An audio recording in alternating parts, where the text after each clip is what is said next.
मासिक धर्म में स्त्री को छूने से क्या होता है।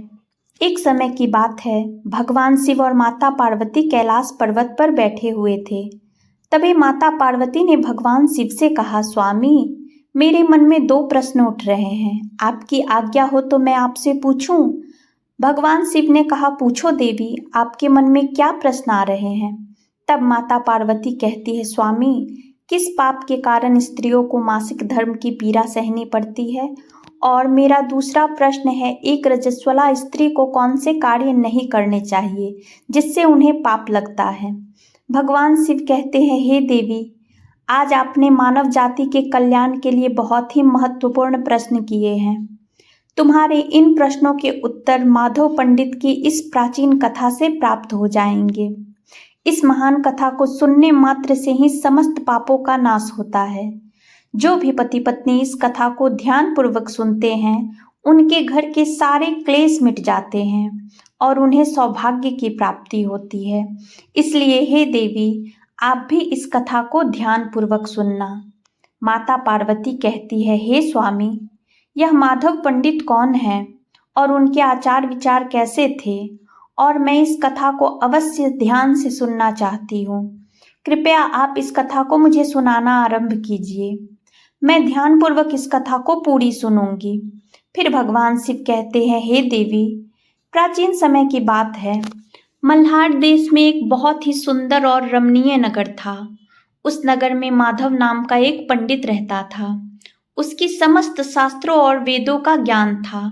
वह परम बुद्धिमान, ज्ञानी तथा धर्म कार्य में हमेशा तत्पर रहता था। सभी जाति के लोग उसका सम्मान करते थे। वह रोजाना दान, धर्म तथा संध्या उपासना किया करता था। वह पंडित पशु, पुत्र, बंधु बांधवों और धन संपत्ति से संपन्न था। उसकी पत्नी का नाम सुजाता था।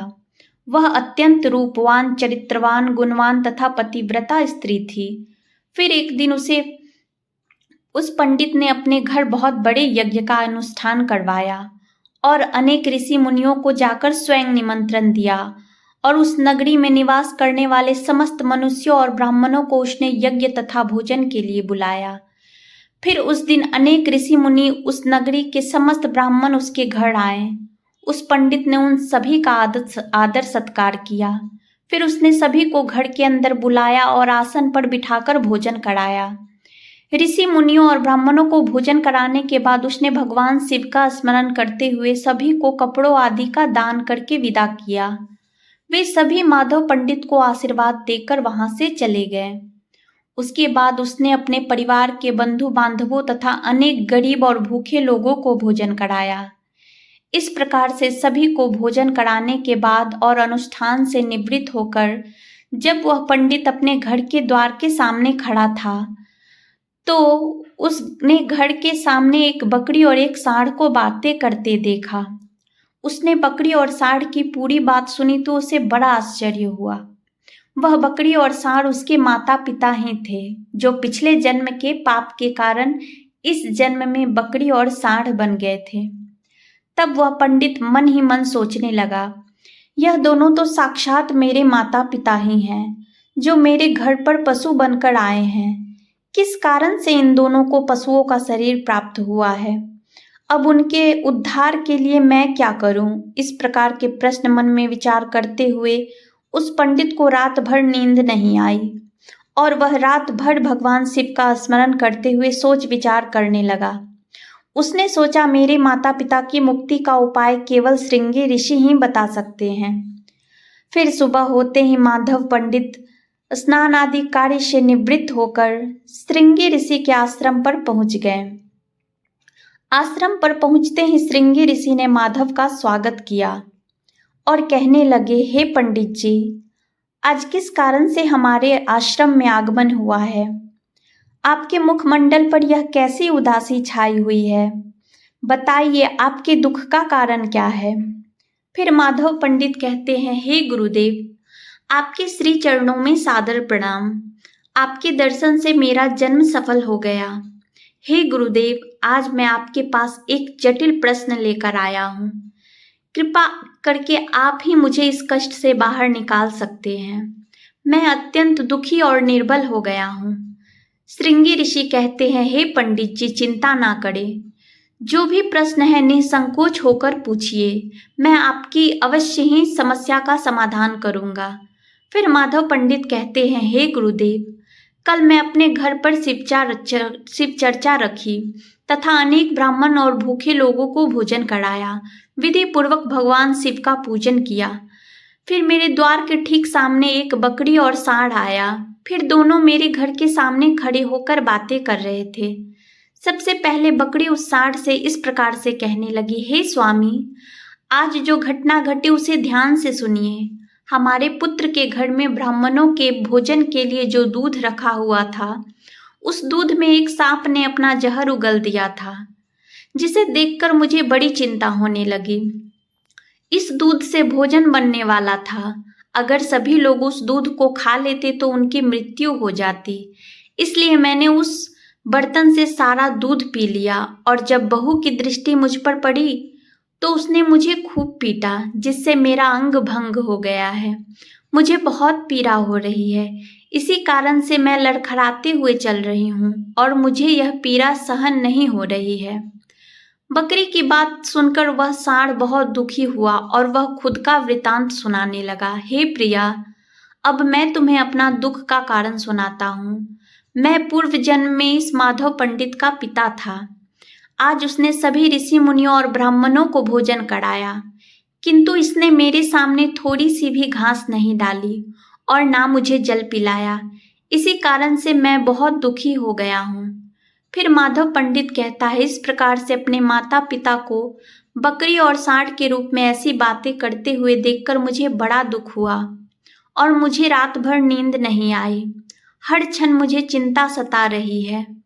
मैंने कभी कोई पाप नहीं किया है, हमेशा ही मैंने धर्म के कार्य किए हैं। फिर भी मेरे माता पिता को ऐसे कष्ट क्यों झेलने पड़ रहे हैं? इसी कारण से आज मैं आपके पास आया हूँ। कृपया आप अपनी योग शक्ति से पता करके मुझे बताइए कि किस कारण से मेरे माता पिता की ऐसी दुर्दशा हुई है और उनकी मुक्ति के लिए मुझे कौन सा कर्म करना चाहिए। फिर श्रृंगी ऋषि ध्यान लगाकर उस पंडित के माता पिता के पूर्व जन्म के कर्म को देखते हैं और पंडित जी कहने लगते हैं, हे पंडित, तुम्हारे माता पिता ने पिछले जन्म में घोर पाप किया है। इस पाप के कारण आज उनकी ऐसी स्थिति हुई है। फिर पंडित कहते हैं, हे गुरुदेव, किस पाप के कारण मेरे माता पिता की ऐसी दुर्दशा हुई है? कृपया विस्तार से बताइए, मैं जानना चाहता हूँ। फिर श्रृंगी ऋषि कहते हैं, हे पंडित, तुम ध्यान से सुनो। यह सांड जो तुम्हारे पिता है, यह पिछले जन्म में रामनगर के श्रेष्ठ पंडित रहे हैं। इन्होंने एक दिन पूर्णिमा का व्रत करके भोजन किया था। पूर्णिमा के व्रत के दिन इसने दान धर्म भी नहीं किया। इसने अपने द्वार पर आए हुए भूखों को कभी भोजन नहीं खिलाया। इसने अपने पितरों का श्राद्ध तर्पण भी विधि पूर्वक नहीं किया। तुम्हारे पिता ने पिछले जन्म में मासिक धर्म के दौरान ही तुम्हारी माता के साथ संबंध बनाया था और इसी पाप के कारण इसे इस जन्म में सांड का रूप प्राप्त हुआ है। अब तुम्हारी माता के बारे में सुनो। तुम्हारी माता ने रजस्वला होते हुए भी भोजन बनाया। मासिक धर्म के दौरान ही इसने भगवान की पूजा की, तुलसी को जल चढ़ाया। रजस्वला होते हुए भी इसने भगवान को भोग लगाया। इसी कारण से इस महापाप लगा है। मासिक धर्म के दौरान स्त्री 3 दिनों के लिए अपवित्र मानी जाती है। मासिक धर्म के दौरान स्त्री को पूजा पाठ नहीं करना चाहिए। स्त्री को इन 3 दिनों में अपने बाल भी नहीं धोने चाहिए, इससे पति की आयु कम होती है। मासिक धर्म के दौरान पेड़ पौधों को भी स्पर्श नहीं करना चाहिए। रजस्वला स्त्री के साथ संबंध भी नहीं बनाना चाहिए। जो पुरुष रजस्वला स्त्री के साथ संबंध बनाता है उसे ब्रह्म हत्या का पाप लगता है। जो पुरुष रजस्वला स्त्री के कपड़ों को स्पर्श करता है उसे भी घोर पाप लगता है। रजस्वला स्त्री के शरीर में 3 दिनों तक ब्रह्म हत्या का पाप निवास करता है और चौथे दिन ही स्नान करके पवित्र हो जाती है। वह स्त्री चौथे दिन स्नान करने के पश्चात सर्वप्रथम उस स्त्री को अपने पति का मुख देखना चाहिए, अन्य किसी पुरुष का मुख नहीं देखना चाहिए। यदि पति समीप ना हो तो सूर्यदेव के दर्शन करने चाहिए। श्रृंगी ऋषि कहते हैं, हे पंडित, इसी पाप के कारण तुम्हारे पिता को सांड और तुम्हारी माता को बकरी का जन्म प्राप्त हुआ है। माधव पंडित कहता है, हे गुरुदेव, आप मुझे अपने माता पिता की मुक्ति के लिए उपाय बताइए। श्रृंगी ऋषि कहते हैं, हे पंडित, तुम किसी भी अमावस्या के दिन अपने माता पिता की मुक्ति के लिए श्राद्ध तथा तर्पण करो और दान धर्म करो, गायों की सेवा करो और अपने माता पिता की मुक्ति के लिए भगवान से प्रार्थना करो। फिर वह पंडित वही करता है। फिर उसके बाद उसके माता पिता को समस्त पापों से मुक्ति मिलती है। फिर भगवान शिव माता पार्वती से कहते हैं, हे देवी, मैं तुम्हें रजस्वला स्त्री को कौन से कार्य नहीं करने चाहिए इस विषय में बता दिया। अब मैं तुम्हें बताता हूँ कि किस कारण से स्त्री को मासिक धर्म से गुजरना पड़ता है। सतयुग में कालकूट नाम के प्रसिद्ध असुर हुआ करते थे। दानव होने के कारण उनका स्वभाव उग्र था और वह हमेशा ही युद्ध करने के लिए तत्पर रहते थे। फिर एक दिन सभी दानव वृत्रासुर के साथ मिलकर स्वर्गलोक पर चढ़ाई करने लगे। उन असुरों के पास भयानक शक्तिशाली अस्त्र थे जिनका देवता सामना न कर सके और भागकर ब्रह्मा जी के पास चले गए। फिर ब्रह्मा जी ने उन असुरों को परास्त करने का उपाय बताते हुए कहा, हे देवराज इंद्र, तुम इसी क्षण महर्षि दधीचि के पास जाओ और उनके शरीर की हड्डियों से बने अस्त्र शस्त्र मांग कर लाओ। उन्हीं अस्त्र शस्त्रों का प्रयोग करके तुम उन असुरों का वध कर सकोगे। फिर सभी देवता महर्षि दधीचि के आश्रम पर जाते हैं और उनसे प्रार्थना करके अस्त्र शस्त्र प्रदान करने की विनती करने लगते हैं। फिर संसार के कल्याण के लिए महर्षि दधीचि अपने शरीर की हड्डियों से अस्त्र शस्त्र का निर्माण करते हैं और उन्हें अस्त्रों में से एक वज्र नाम का अस्त्र होता है जिसे देवराज इंद्र धारण कर लेते हैं। फिर सभी देवता असुरों से युद्ध करने के लिए निकल जाते हैं। देवता और असुरों के बीच भीषण युद्ध होता है और सभी देवता आकाश में असुरों से युद्ध करने के लिए इकट्ठे हो जाते हैं और प्रहार करने लगते हैं। अग्निदेव अग्नि प्रहार से दैत्यों को जलाने लगते हैं। फिर अग्नि के प्रभाव से असुरों के शरीर जलने लगते हैं। फिर वरुण देव जल की वर्षा से असुरों को डुबो देते हैं, जिससे असुर त्राही करने लगते हैं। अनेक दिनों तक इस प्रकार से देवताओं और असुरों के बीच युद्ध चलने लगता है। फिर देवराज इंद्र और वृत्रासुर अपने आमने सामने आ जाते हैं और दोनों के बीच भीषण युद्ध होने लगता है।